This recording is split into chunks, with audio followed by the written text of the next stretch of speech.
Hello, gang.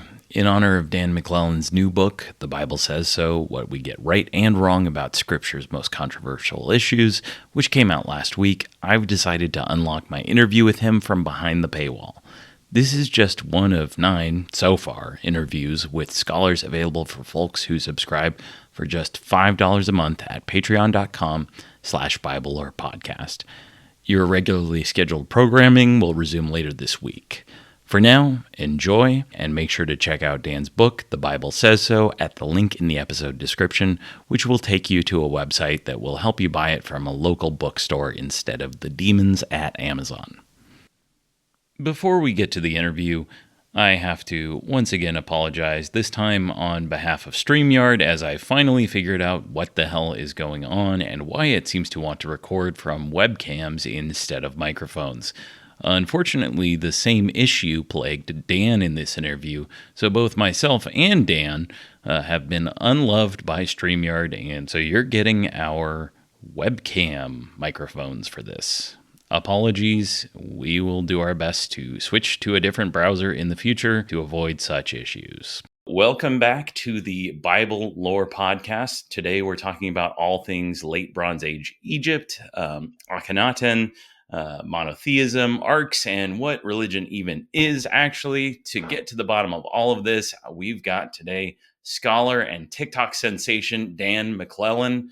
Dan, welcome to the Ale House at the end of the world. How are you doing? I'm doing all right. Thank you so much for having me. Yeah, it's great to have you. Does it hurt your heart just a bit to be called both a scholar and a TikToker? No, I don't. Usually when I'm talking to colleagues about what I do, I think I avoid the TikToker part because, Sure. but I think there are more and more academics who are taking seriously social media content creation. And I won an award last year from the Society of Biblical Literature for public scholarship. So I think that is a door that is opening up to more and more folks. So it's to some degree the stigma is being shed, but it is easier to just say I'm a content creator or just unemployed than by saying I'm a TikToker. So. But I have a trade book coming out in April, and I think they were like, we need to identify you on the cover so that people who don't know your full name know who you are, and so they call me a TikToker on there. Yeah, so you've got the as seen on TikTok, sort of like the red stickers you'd used to see on I don't know, shitty sold on TV appliances. yeah, something like that. Yeah. So today we're talking about Akhenaten. He's a guy who seems to love to be at the center of conspiracy theories about the Bible. Who was he? And why do people get so hung up on him, do you think? Well, he was a pharaoh that came to rule and decided he was going to basically engage in something close to what Josiah and to some degree Hezekiah claimed to have done, engage in some cult reform, and basically move the capital and elevate Aten, a specific manifestation of a sun deity, to rule over the pantheon, and basically subordinate all other deities and recast them as different manifestations of Aten. And because of this elevation of Aten over all the other gods, there are a lot of folks who want to talk about this as monotheism, as the world's first expression of monotheism. And then at the same time, this is coming in the Amarna period. This is overlapping to some degree with the timelines that some folks have reconstructed for Moses and the Exodus. And so there are actually some folks who think, well, maybe Akhenaten is actually Moses. And this was when Moses rose to some kind of power over Egypt and was trying to institute or implement monotheism in Egypt, which is kind of ridiculous. But this was not a very popular move within Egypt. And as soon as Aten was dead, his successor, probably the most popular pharaoh in all of existence, Tutankhamun, who was born in Arizona, then moved to Babylonia, as the great poet once said, basically tried to undo everything that Akhenaten did and restore Amun-Ra's place of prominence, and also tried to just deconstruct, dismantle everything that his predecessor had done. And so that period was kind of looked at as a little oopsie by a lot of Egyptians. And even within the art, there's an interesting thing within the art that you see from this time period. A lot of Egyptian art before and after was very idealized. There was specific kind of standard motifs and forms and patterns that you used in your art, and people, and particularly pharaohs, were represented in very idealized, formulaic ways. And then in comes Akhenaten, and suddenly you've got kind of softer Egyptian bodies. They got little guts on them. Their facial features are more realistically portrayed, and even the art gets a little, I would say, a little more realistic to some degree, a little more stylistic in another direction. But this was also something that some Egyptians just really didn't like, and so kind of returned to the classical figures after Akhenaten was dead. So an interesting period in the history of Egypt that intersects with some interesting periods in the lore about early Israel. And so for that reason, there's a lot of controversy. Right, absolutely. And that kind of, iconographic shift and art stylistic shift is also something I think we almost see in reverse, if I remember correctly, in Roman depictions of emperors. They start out as more realistic, but during the Augustinian period, whatever. When Caesar Augustus is there, they start to become more idealized, and you see this kind of. I remember when I was in Rome last year, they talked about how it was this kind of propagandizing move, and this way that you increasingly over the centuries see Roman emperors become more godlike and kind of you might call it regressing. I guess that's sort of a judgment call, but moving more in the direction of something we're more familiar with, especially as you get into the medieval period. And I think that really shows just how kind of tied together in ways that maybe we can't always comprehend or are less familiar with, how tied together the religious and or cultic and political elements of this world were. Yeah, absolutely. In fact, the within contemporary study of religion, the consensus view is that we can't really speak of some independent sociocultural domain of experience known as religion until medieval Islam and then the Renaissance, Reformation, and Enlightenment. So anciently, it's not just that the two were combined, it was that there was just one thing. And Right. we have created, reified, and decoupled this notion of these two different domains of the secular and the sacred, or the religious and the political. And so anciently, there was no such; these were not two different domains; they were one and the same. And so, yeah, once you get to Augustus, the Republic is gone. You've got the imperial propaganda at that point, and so obviously that gives them an excuse to start ramping up their own deification. Although I think it's interesting, if you've ever gone and looked at some of the trajectories of the representations of like Nero on coinage. Nero starts off as kind of a young, fit man, but by the time of his death, the coins have more of an unfit old man kind of look to them. So despite the kind of deification and to some degree euhemerism of a lot of these emperors, there also is a realism about some of it. Yeah, absolutely.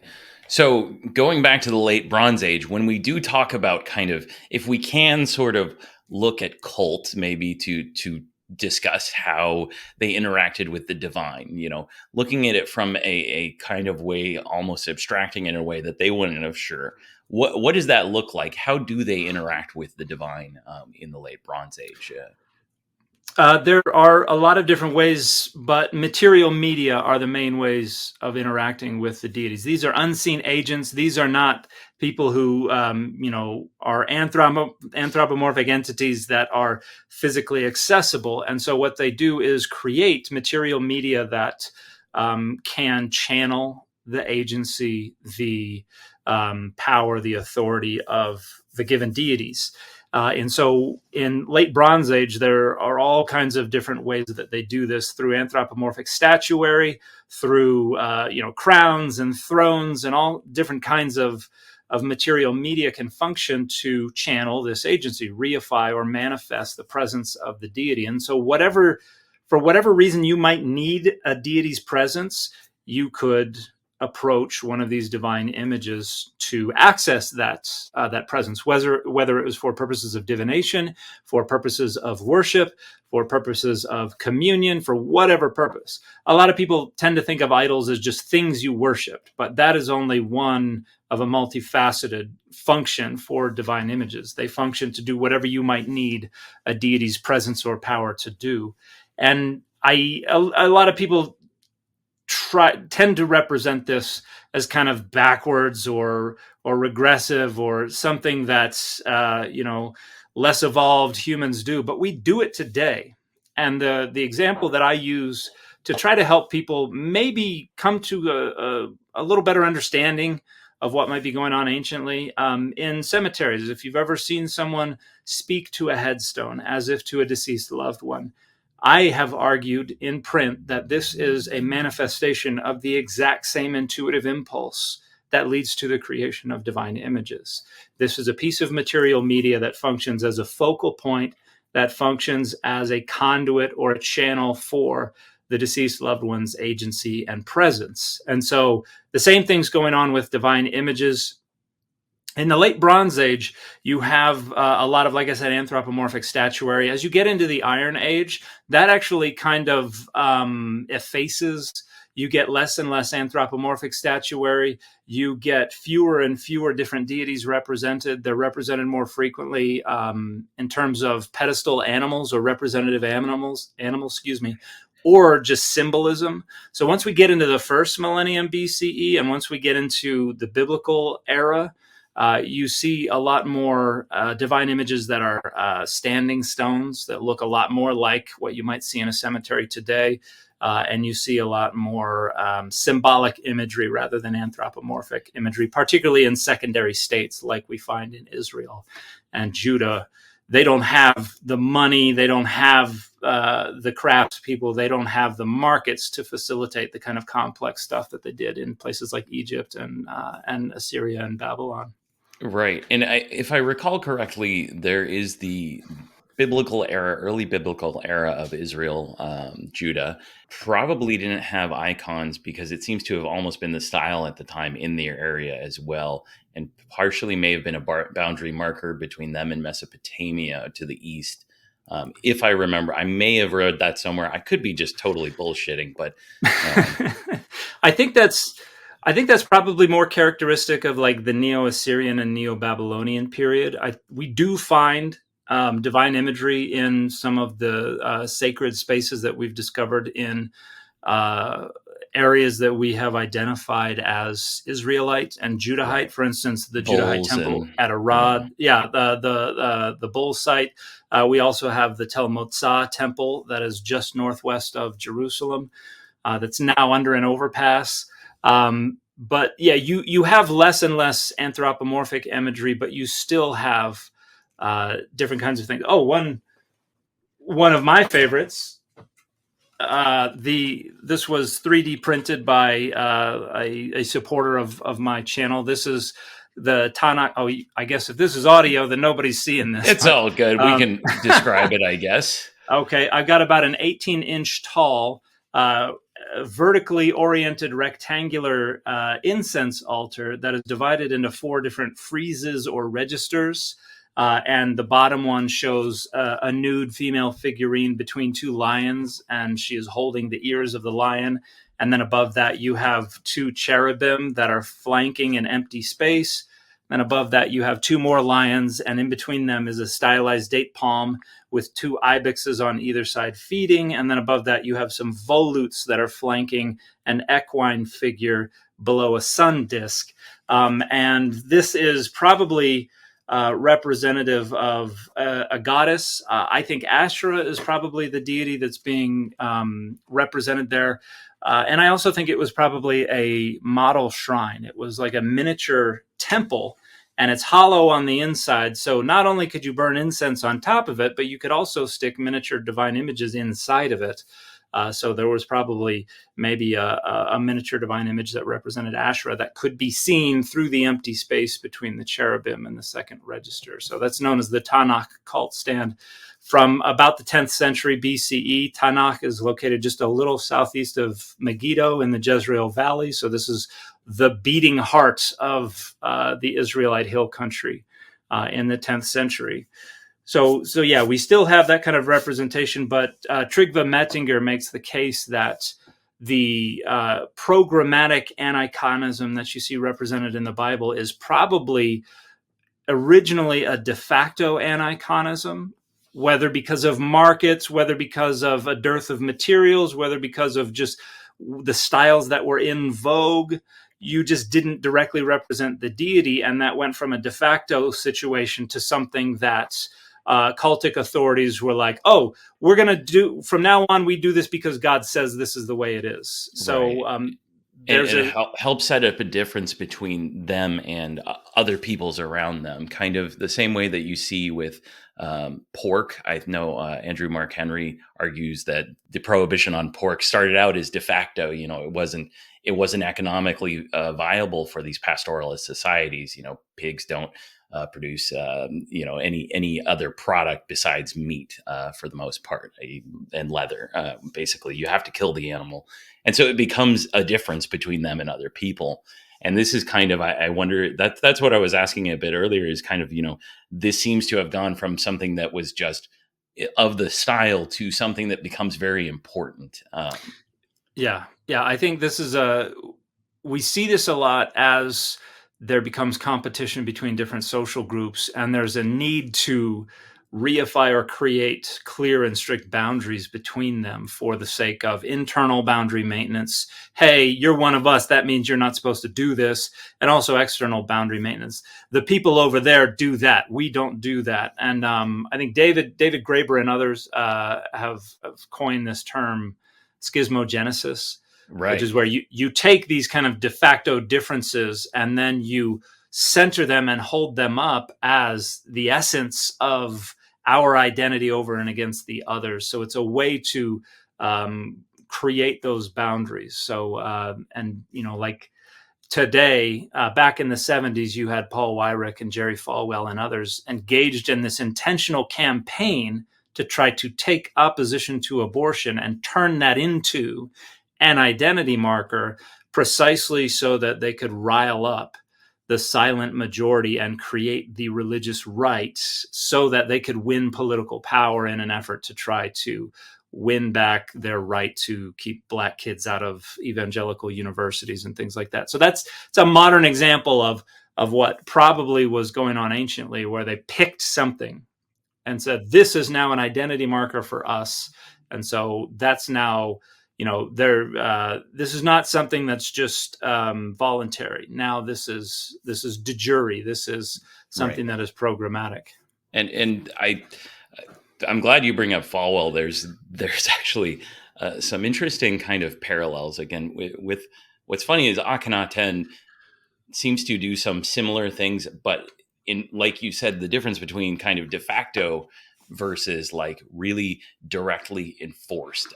He starts to change things over to specifically, instead of previous imaginations of the sun deity as being a conflation of Amun Ra, over his life, or Amun Re, over his life, we actually see the iconography switching to the sun disk as a non-anthropomorphized icon or image that they utilize over and above. And of course, that goes with the name change from Amun Re to referring to it as the Aten. So I guess that would be a kind of a question that I wonder about is, do we see a lot of these kind of, you could call them inquisitions or reforms or serious attempts at enforced theological differences throughout this period? Or is this something pretty unique to Akhenaten? I think there are probably different degrees to which new leaders are trying to make their mark by doing things like this. Akhenaten, at least in late Bronze Age Egypt, is probably the most conspicuous example. I don't think you have anybody who approaches that degree of radicalism when it comes to how we're going to distinguish our tenure as pharaoh.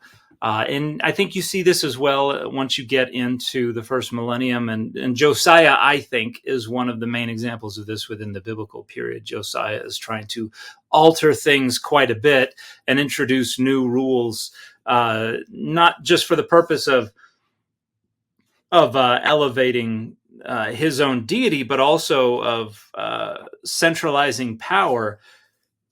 And and I think there was a degree to which Josiah was also trying to marginalize and oppress and suppress non-Yahwistic cult personnel and temples and things like that. But unlike with Akhenaten, where Tutankhamun just overturned everything and everything like that, Josiah's campaign, a propaganda campaign, just took off and was a snowball rolling down a hill that is still rolling. I've frequently said that I think two of the most effective rhetorical campaigns in the history of humanity were, one, the conflation of Adonai and El, which is something very similar, I think, to Akhenaten as well, that I think probably took place around 1000 BCE. So we're already in the Iron Age, but this is a very similar thing where we've got probably two deities, El and Adonai, and rather than compete or have one destroyed and the other centered, why don't we just conflate the two and turn them into one? I think that's a similar thing that I don't know that we can say who might have done it, but somebody probably did that. I think that, and then Josiah's mono-Yahwism, his campaign of cult centralization, or at least the propaganda related to it. There probably wasn't much actual cult reform. I think those two things set the table for the Christian deity to become like the deity. The Jewish, well, and originally Jewish, then Christianity takes it over, creates the Trinity, creates this very Platonic and then later Aristotelian notion of the divine that is then picked back up within Jewish philosophers of the medieval period and then within Islam. So I think the things that whatever happened, whoever did it in 1000 BCE with the conflation of Adonai and El, and then Josiah, I think are probably two examples very similar to what happened with Akhenaten, but things that were actually permanent and things that entirely changed the world forever. Right. We're never going back to the way things were before that. But within the late Bronze Age itself, I can't think of any other things. Pretty much everybody tried to kind of stay in the center of the stream for the most part because of, and I mean, they probably saw what happened to Akhenaten and were like, "Goo, we don't want to be that guy." Yeah, absolutely. So a lot of folks will point to Akhenaten as perhaps the first monotheist to some extent or another, or depending on how they define that word. Before we even get into that, what are we talking about when we talk about monotheism? What is it? Oh gosh, that's a big question. The word itself, because I think if you have like conceptual categories where you don't have labels for them, they're pretty amorphous. They can be whatever people want them to be because you have not actually named it. So we don't name this thing that we now know as monotheism until 1660 with a Cambridge Platonist, as we now label them. Henry Moore was the first, and then Ralph Cudworth was probably the second. Then it gets picked up by the deists. But he uses it as an identity marker and a value judgment. Basically, real religion is monotheism. Christianity is the most pure manifestation of monotheism. Islam is, he talks about their ignorant pretense to monotheism, even though a lot of people today would point out Islam's monotheism is quite a bit more monotheistic than especially some Christianity. sects. Yeah. Yep. And but Moore's monotheism and the way it's been used ever since, at least within Christianity and among Christian and Jewish scholars, seems to me to presuppose a number of things. And fundamental is creation ex nihilo, that God is the original source of all things and the creator of all material that exists, which presupposes creation ex nihilo. And I think when people say, oh, it just means belief in a single deity, that's the etymological fallacy. Moore was not going back to the etymology and using that as the foundation of his concept of monotheism. He was saying, we're the good guys, everybody else is the bad guy, we're monotheists. And that's how it's used today. There are a lot of Christians who are like, oh, Catholics aren't monotheists. Oh, Mormons aren't monotheists. Only we're and monotheism requires you believe in this specific type of three persons making up one God, and they're consubstantial and they're co-eternal and they're all these things. And so monotheism is a much larger conceptual package today than just this little notion of one God. And if it is the notion of one God, the Bible is not remotely monotheistic, because the Bible is full of references to other gods. And this is one of the reasons that Akhenaten was not promoting monotheism, because Akhenaten was basically just trying to say there's one great God and all the other gods are their godlings and manifestations of that one God. So I don't think that you can speak about monotheism till at the very earliest, the late 2nd century CE. But even then, I think there are only a few people who are advocating for what we might recognize today as monotheism. But it really picks up once we get into the medieval period and after, with a lot of the philosophical speculation that was going on in that period. And so, yeah, I don't think Akhenaten is monotheist. I don't think Moses is monotheism. I don't think Deutero-Isaiah is monotheism. I don't think you find it anywhere in the Bible, because you're recognizing all sorts of other gods, and you don't have the specific philosophical constellation of ideas that you had when you first start to talk about monotheism. So I like to refer to what the rhetoric that we find in different parts of the Bible and within early Christianity and early Judaism as one God rhetoric, which is more like the rhetoric of incomparability.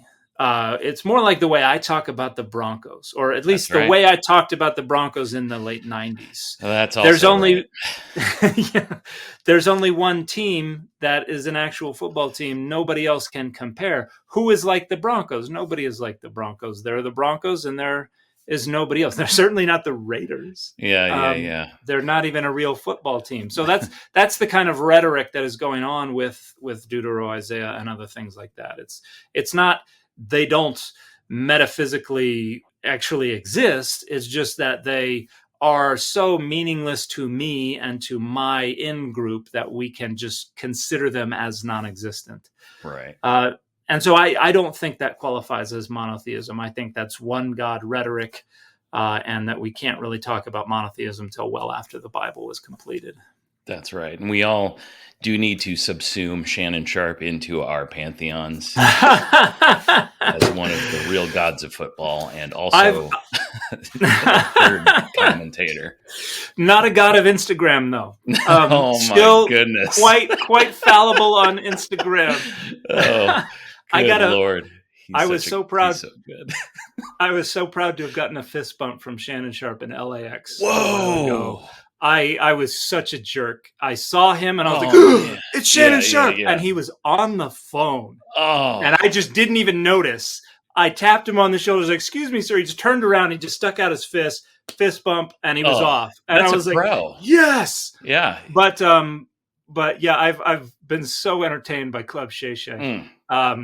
So much fun. But yeah, I like when I was in the first time I ever saw my dad cry was when the Broncos won the Super Bowl in February of 1998. That's when right. we had Shannon Sharpe, we had Ed McCaffrey, that's right. We had Terrell Davis, we had John Elway doing his little rusty 38-year-old helicopter spin across the first down line. Oh man, that's right. Yeah, I mean, that was an experience. I was born in Montana, and so we moved to Washington when I was a kid. But because we're from Montana, my folks weren't into the Seahawks at all, and so we basically got to pick our own team. I chose the team Yeah. my grandpa liked, the Broncos, and to Yeah. be in opposition to me, my brother, whose office I'm borrowing right now, chose the Packers. Chiefs or Raiders? Oh, the Packers. The Oh, Packers. okay. No, my mom liked the Raiders, but the Packers were obviously, we lost to them in '97, so we had the comeback. And anyway, we're completely off topic, but I'm always down to chat classic '90s Broncos. Yeah. So, on the subject of monotheism, why one God rhetoric rather than something like monolatry as a sort of term for exclusivizing worship practices and reforms? Yeah, I think there is obviously value to the idea of monolatry. I think monolatry would be more accurate than monotheism, but at the same time, there is disagreement about how to understand things like monolatry and henotheism, and there's even another category, monarchism, which is like there's one ruler god over all the others. I think there's value to all of those, but I think there is something different that is going on with the rhetoric of early Judaism and Christianity, and you can see it in the outside literature. You have Greek and Roman texts where like these weirdos only worship one God. Something's going on here. And so I think there is something valuable about isolating their rhetoric as something unique in that part of the world in that time period. Well, because and you get into a bit of kind of my perspective on it, which is that these when we talk about these categorizations and these taxonomies, oftentimes we get into this kind of structuring of what we might call belief. And that's related to faith, which is, again, related to these very Protestant ideas. Whereas kind of what you're talking about is much more in line with practice and actually going and doing the rituals and actually putting it into practice in a way that is, I think, a lot closer to how they're imagining what you're supposed to be doing. You talk about early Christians, they are called atheists by some of the commentators discussing these freaks because they do not practice the important cultic functions of providing sacrifices and honoring and worshiping and being respectful to the local gods. And so that is one of the interesting things is they don't even, when they see them, they don't call them monotheists. They don't call them people who worship one God. Even they say, you don't worship any God, because where are you sacrificing? Where are you honoring them? And so I think I definitely see what your perspective is, because when you talk about one God rhetoric over something like these what I would consider not high-minded, but very almost anachronistic ideas of the belief being the most important part as opposed to the practice. Yeah. I think we have, in our concept of religion today, we like to define it as beliefs and practices related to a deity or something like that. And ever since William Cantwell Smith back in the 60s with The Meaning and End of Religion, that notion that belief is central to religion, that's as you pointed out, that's a thoroughly Protestant conceptualization of what religion is. And so that's really just us retrojecting our own categories onto the ancient world.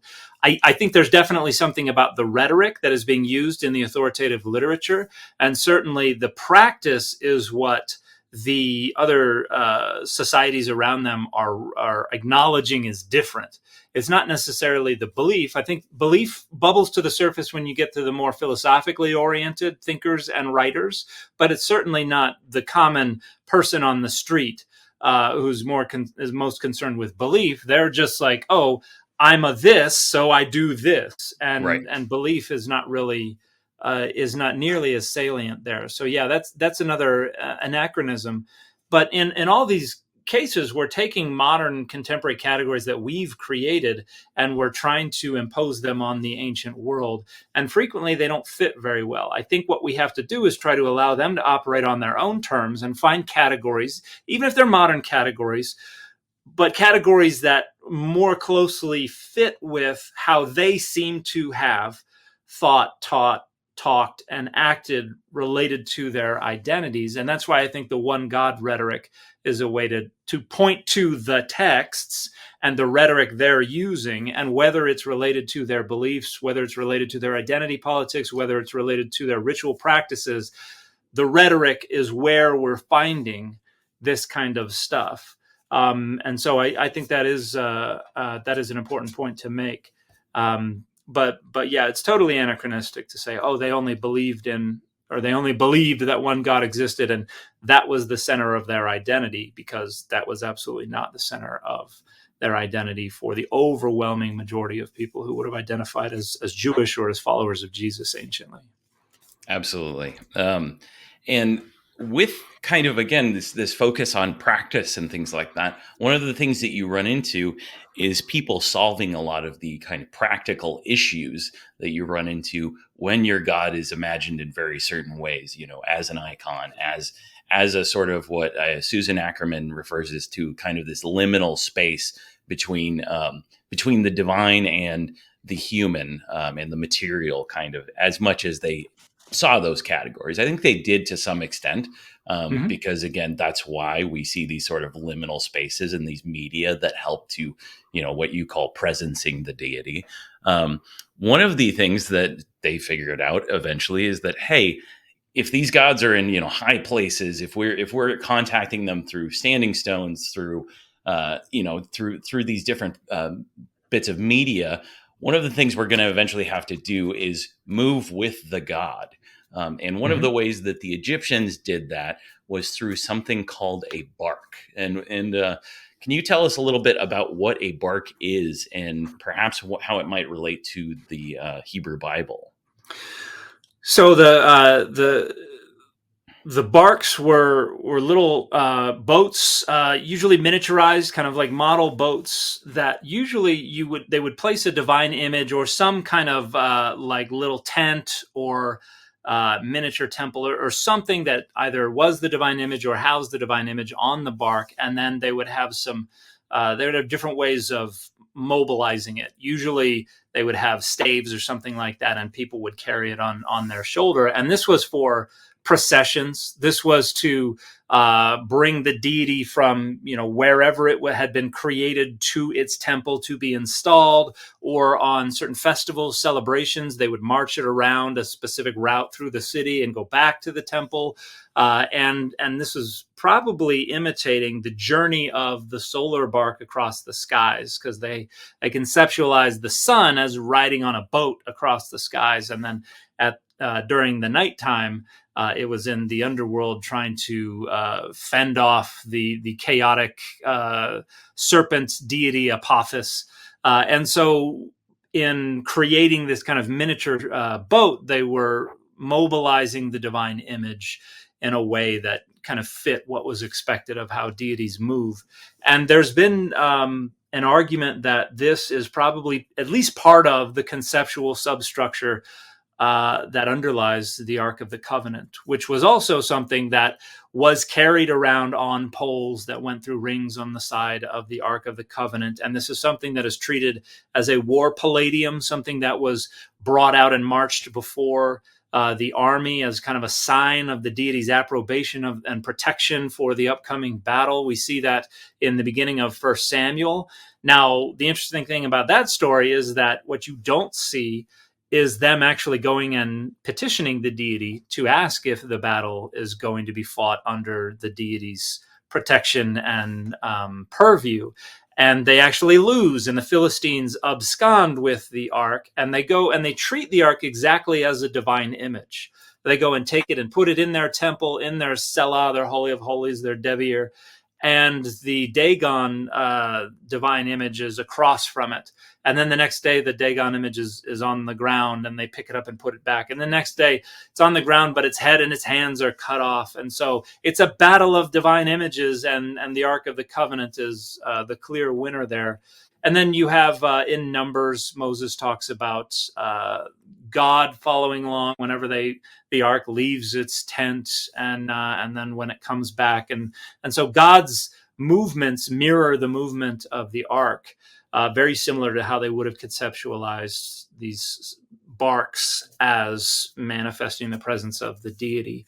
I happen to think that the Ark of the Covenant, while it's probably borrowing a little bit conceptually from the Egyptian barks, is probably more directly borrowing from the concept of model shrines, miniaturized temples with the divine image that would go inside. And so I argue in my book that the tablets of the law are just miniature versions of divine images that in full size would have been standing stones with the law written on them. And we see this kind of overlap of the text of the law and traditional divine imagery in the book of Deuteronomy, in the book of Joshua, where both Moses and then Joshua are commanded to write the law upon these standing stones. And then they facilitate God's worship or God's presence. And so I argue that this is kind of combining the notion of the text of the law with divine images, and then the miniaturized version of that would be these little tablets. And then just like with the miniature calf bull statue that we've discovered in a few different places, or a miniature Asherah figurine that goes inside of a shrine model, the two tablets go inside of the Ark of the Covenant.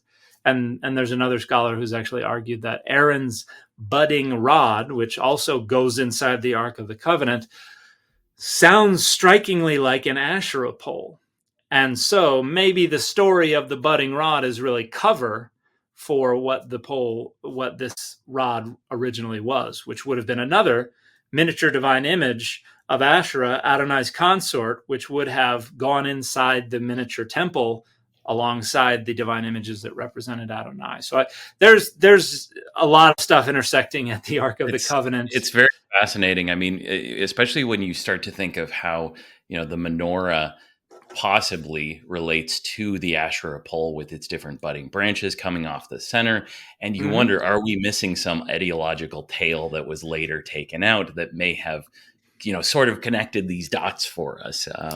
Because we have, we're missing things like that. And we have, there's what's called the Lachish ewer, which is basically a jug that there's a part of it with an inscription that says Matan for the goddess.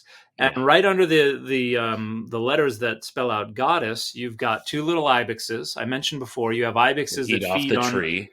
And the tree has a central trunk, and then three half circular, upright oriented branches coming off, very much like an early basic depiction of the menorah. And so there are scholars for decades have been arguing this certainly has the ring of the menorah to it. And so, there's another argument that the menorah might be another kind of renegotiation of what this thing that seems an awful lot like an Asherah pole might be doing in the temple.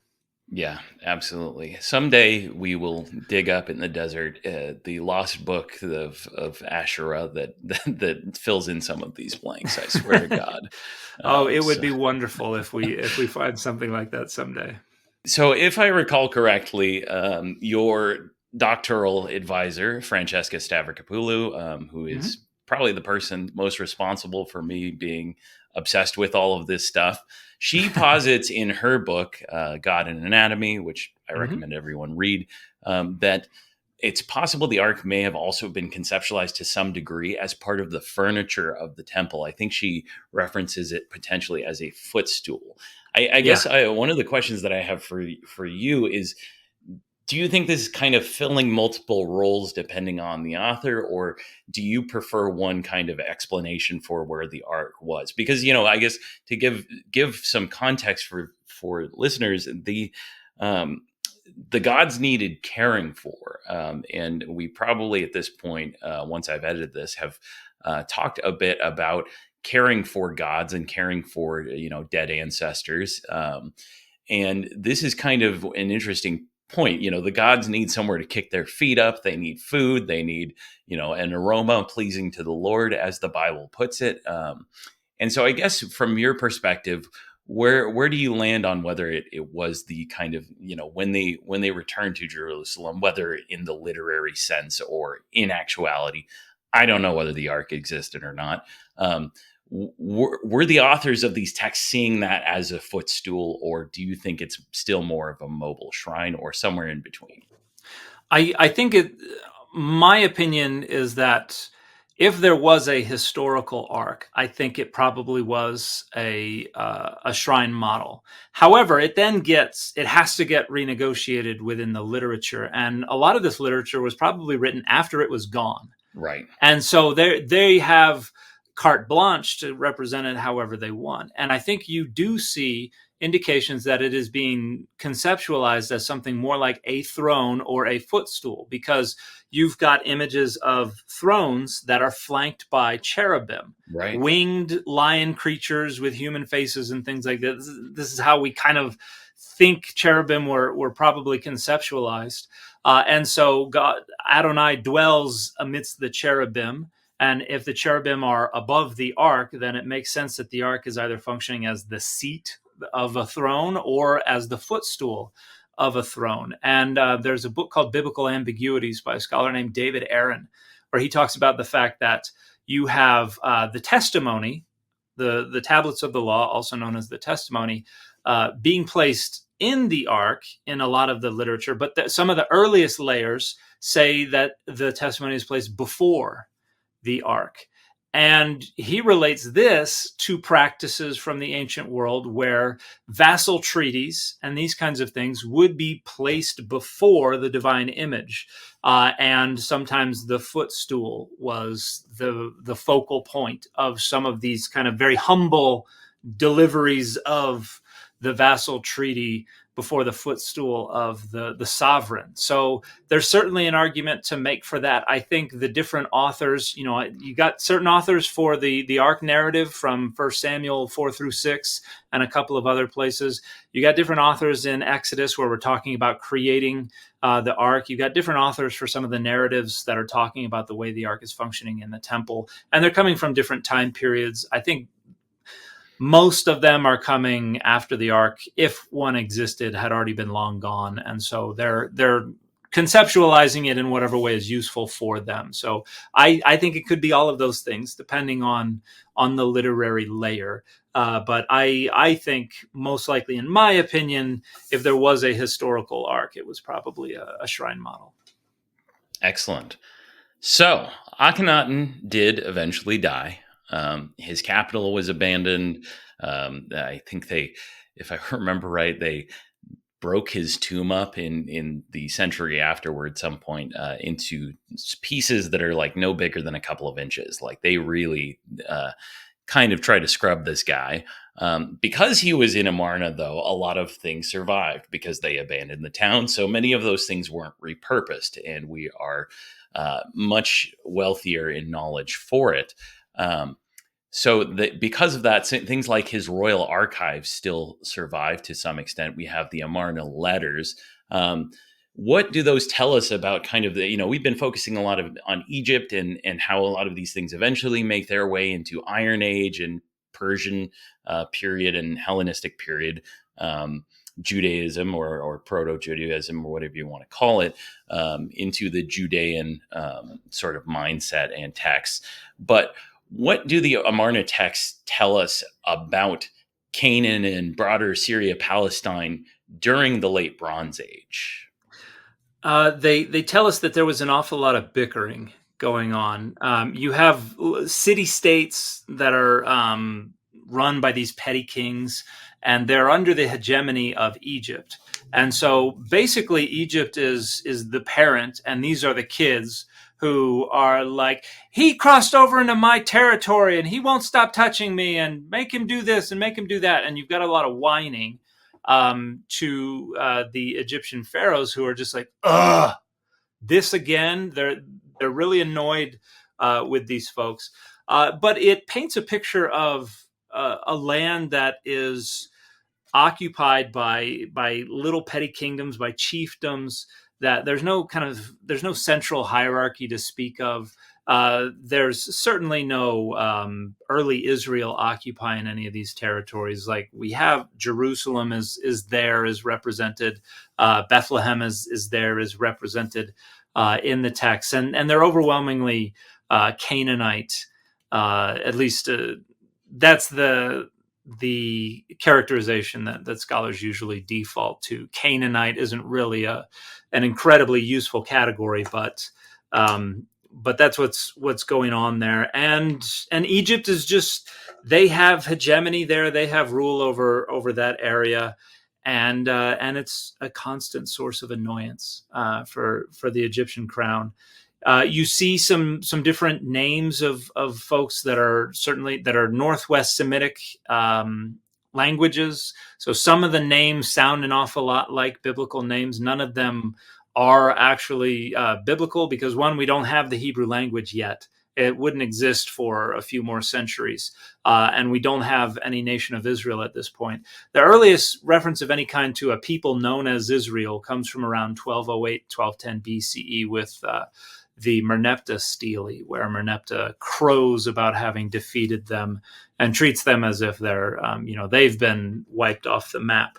But the determinative, the Egyptian little indicator of what type of noun they are, doesn't identify them as a city-state.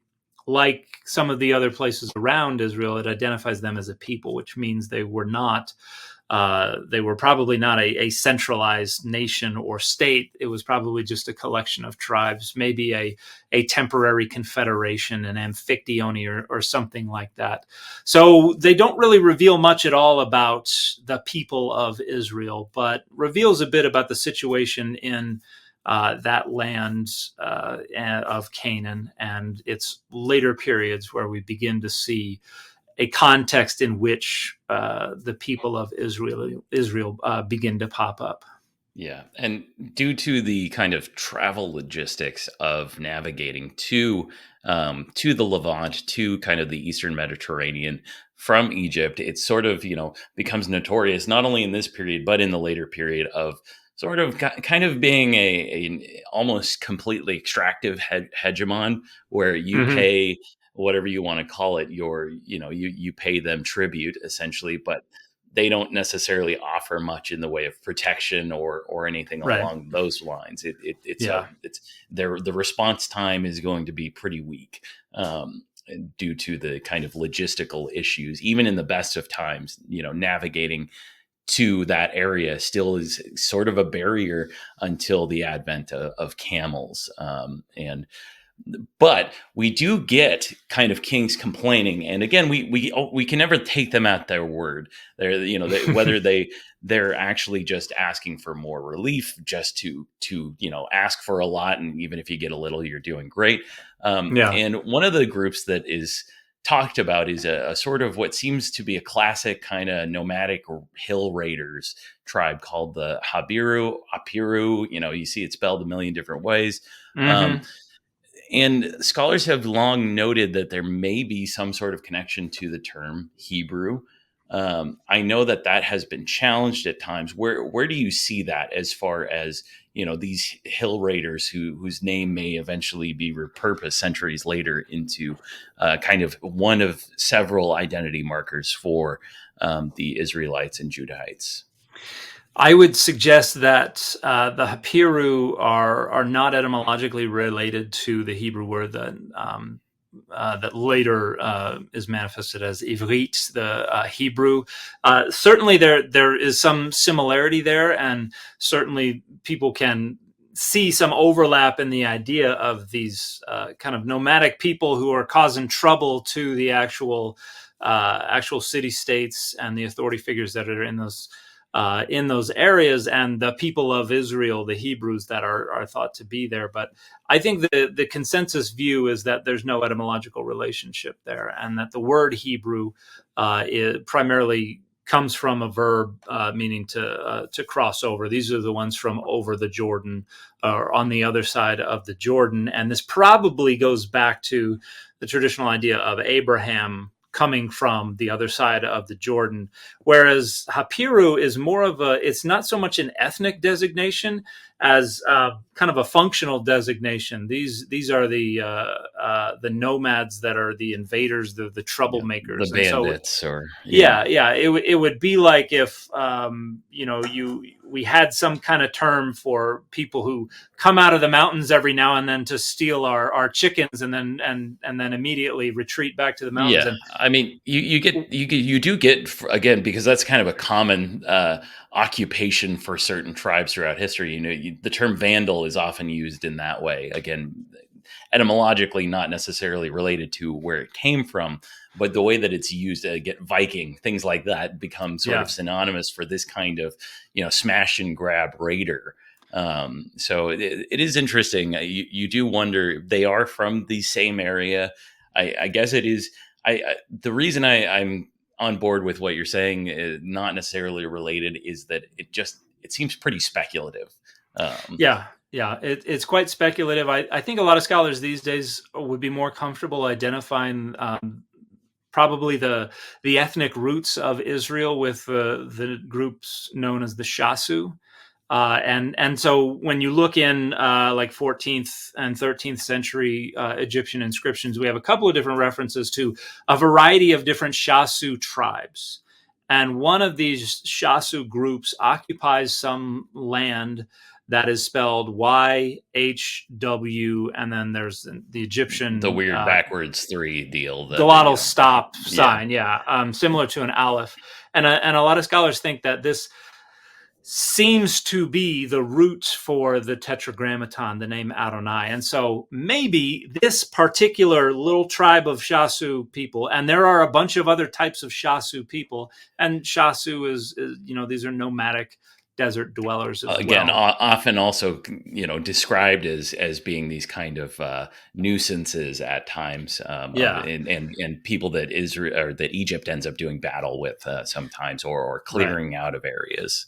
And these are Egyptian designations for these groups. Yes. These are exonyms, and so. But a lot of scholars think, hey, it seems an awful lot like the divine name, the Tetragrammaton, and so there are different theories about how we go from a Shasu tribe located in a land with this name, or a Shasu tribe that goes by that name, that later relocates into the northern hill country and brings a deity named after the land or the people with them, who then becomes the deity that I refer to as Adonai, that later becomes conflated with the deity El. I think that theory has a lot more to commend it than links with the Hapiru, which I think is a broader designation that we can't really zero in on a specific group and say this is probably the original Hebrew or Israelite people. But the story is a little bit different with the Shasu.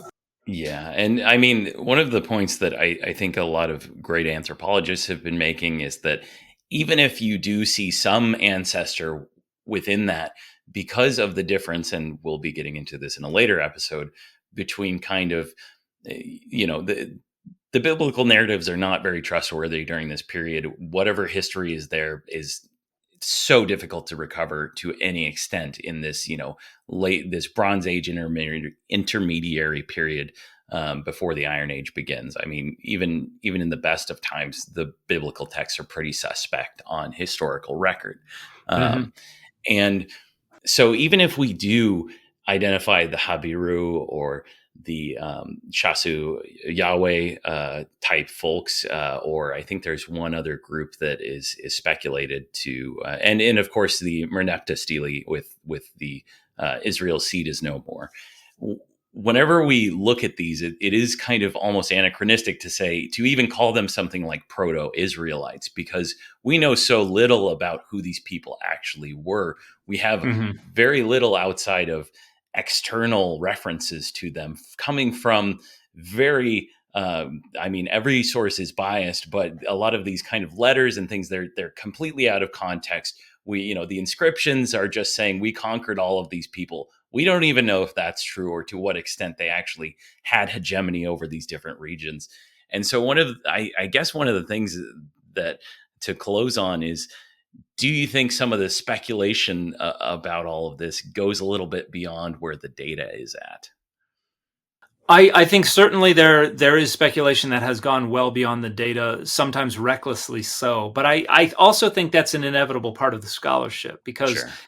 if we never venture beyond what we can confidently conclude based on the data, then we never push against the boundaries. And it also means it slows down our ability to digest new data that might pop up. Because I think you have to take some steps into the dark, recognizing that these are speculative steps, but at least say, these are some possibilities. This is a possibility. This is a possibility over here. And then if we are able to find more data, and maybe that fills out one of these passageways that we've kind of tamped down speculatively, I think that's a necessary part of the progress of scholarship, but I think it needs to be transparent about doing that. And a good example of this, I think, is Ted Lewis's book, The Origin and Character of God, a 1,100-page book. It's gigantic, but I think it's a very responsible collection of all the data that we have about Israel's God. And there are a number of times when Ted says, this is what the data support, and we can't really go any further until we have more data, and identifies some theories. Some people, like talking about the Midianite-Kenite hypothesis. Yeah. He says, this is what that hypothesis is, but we can't say for sure. We would need more data from archaeological excavations in Midian that we can date to this time period to be able to add more flesh to the skeleton. So I think there are responsible ways to do it, and then I think there are some reckless ways to do it. And on social media, you're often going to find pretty reckless ways to do it. Absolutely. And I have my preferences regarding some of the theories about what's going on. And hopefully one day there will be some discoveries that either confirm or falsify those. I would be probably not initially, but ultimately, I think I would be just as happy to find confirmation as falsification for some of these theories, because even if something's falsified, hey, that's more data than we had before. Exactly. It just means I got to change my theory, which that's just how scholarship works. Nobody gets it right every time. And we should be grateful for the data that allow us to actually advance the football, even if it means we're not the ones carrying the ball. Absolutely. Well, I think that's a great place to leave it for today. Dan, I know you've got your book, Yahweh's Divine Images, a cognitive approach, that's available, and I'll link it as a free PDF in the show description, in the episode description. You also mentioned you have a trade book coming out. Tell us a little bit about that. That's called The Bible Says So, and it will be coming out in April. It's basically a bunch of chapters, each addressing different claims about what the Bible says, and I go over the data to suggest the Bible does or does not, or we don't know if it does say that. And irony of ironies, the instant we got on today, I got an email from the publisher with the first typeset copy for the book. So I'm going to print this as soon as we get done. I'm going to print this off, and I'm going to be going through the typeset copy, and so I'm excited about that. That will be coming out in April, and I will be, as soon as we have the cover all ready to reveal, I'm going to do that as well. And then I'm going to be insufferable on social media. So we'll have you back on to plug it and talk about, wonderful. Maybe at that point we'll be past Josiah and we can get into Second Temple Judaism. That would be excellent. Awesome. So, and you can, of course, also find him on TikTok, Instagram, YouTube, and on his podcast, Data Over Dogma, with Dan Beecher as well. Dan, thanks so much for your time. Thank you. I appreciate it. It's been great. So if I get shot, I'ma meet Jesus. So I gotta die just to meet Jesus. It's a fucked up world with fucked up people. The first religion, they worship the sun. They made some bullshit story about that. They said the sun went down cause of sins, and the sun was never gonna come back. Every 1,000 years, it's a new religion. Unk in the street screaming new religion. Pastor got diamonds rocking true religion. Pray to who? You must be tripping. Bitch, I'm praying to my money rag. They said we living in Revelations. Vaccine got us mutating. So fuck it then, I'ma go take it. If the whole world start purging, My daughter gon' still have a Lambo. I'ma have 1,800 guns, 30 Audis and 20 Camaros. They said the world was ending 2012. I was selling crack in 2012. They talking about the calendar ending. 8 years later, a pandemic. Swine flu, Ebola, COVID-19 was different. All of that shit was killing people. I ain't scared of that. Guns kill people. I ain't scared of guns. AIDS kill people. I can die in a car crash. How the fuck you gonna tell me I'm going to heaven? Please tell me when you talk to the dead. Who you met that came from the dead? Show me a picture and show me some proof. Explain to me why the fuck Benjamin Franklin stood his ass up on the roof. How he discovered something out the sky? If that's the case, T-Rex discovered it. If you ask me, this shit made up. I'ma loop the beat cause I ain't said enough. I ain't said enough. In school I had a lot of questions. Social studies teacher making up shit. All that shit was in the